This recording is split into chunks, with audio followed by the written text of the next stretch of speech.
बऱ्याच लोकांना हा प्रश्न पडतो की आपल्या कुत्र्यांना गाडीवर बसण्याचे किंवा गाडीवर घेऊन फिरण्याचे ट्रेनिंग कसे द्यावे.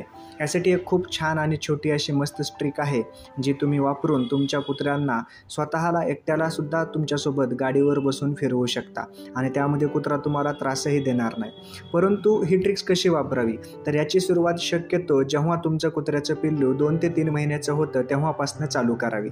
यासाठी पहिली स्टेप अशी राहील की तुम्ही तुमच्या घरी असतानाच जेव्हा तुमची गाडी स्टँडवर असते किंवा तुम्ही त्या गाडीवर फक्त बसलेले असतात आणि गाडी स्टार्ट न करता म्हणजे चालू न करता कुत्र्याच्या पिल्लाला स्वतःला अगोदर गाडीच्या फ्युएल टँकजवळ म्हणजे जिथं आपण पेट्रोल भरतो त्या पेट्रोलच्या टाकीजवळ किंवा मग दुसरा जर सपोर्टिंगला कोणी घरचा एखादा आपला मेंबर असेल तर त्याच्या साहाय्याने पाठीमागं त्याला बॅलन्सिंग करण्यासाठीची तुम्ही प्रॅक्टिस देऊ शकतात. 8-10 दिवस दररोज कुत्र्याच्या पिल्ल्याला उचलून गाडीच्या पेट्रोल टाकीच्या जवळ किंवा तुमच्या समोर किंवा पाठीमागच्या बाजूला व्यवस्थित त्याला ग्रास्प करू द्या, त्याला ग्रिप पकडण्याची प्रॅक्टिस करू द्या.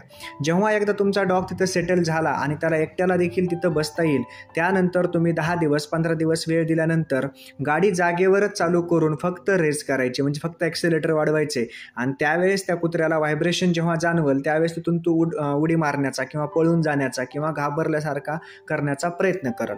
अशा वेळेला परत त्याला तिथं बसवून दिवसातून रोज 10 ते 15 मिनिट जर सकाळ संध्याकाळ किंवा एक वेळेस जरी तुम्ही असा वेळात वेळ काढून जरी त्याच्याकडून प्रॅक्टिस करून घ्यायची, त्यानंतर कुत्र्याला गाडीवर बसायची म्हणजे गाडी चालू अवस्थेत देखील बसायची सवय लागेल.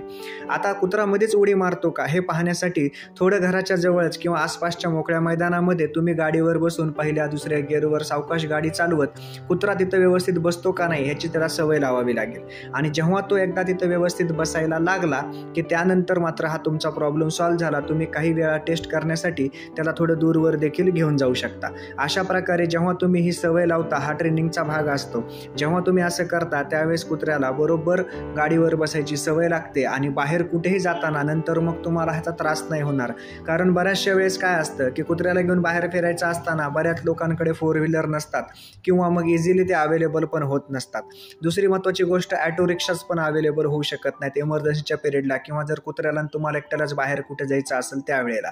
अशा वेळेला जर तुम्ही ही सवय जर तुमच्या कुत्र्यांच्या पिल्लांना लहानपणापासूनच लावली तर ही सवय ते रेग्युलरली ठेवतील. याच्यामध्ये महत्त्वाचा भाग अजून एक असा असतो की ही सवय लागली तर तुम्ही लगेच सोडायची पण नाही.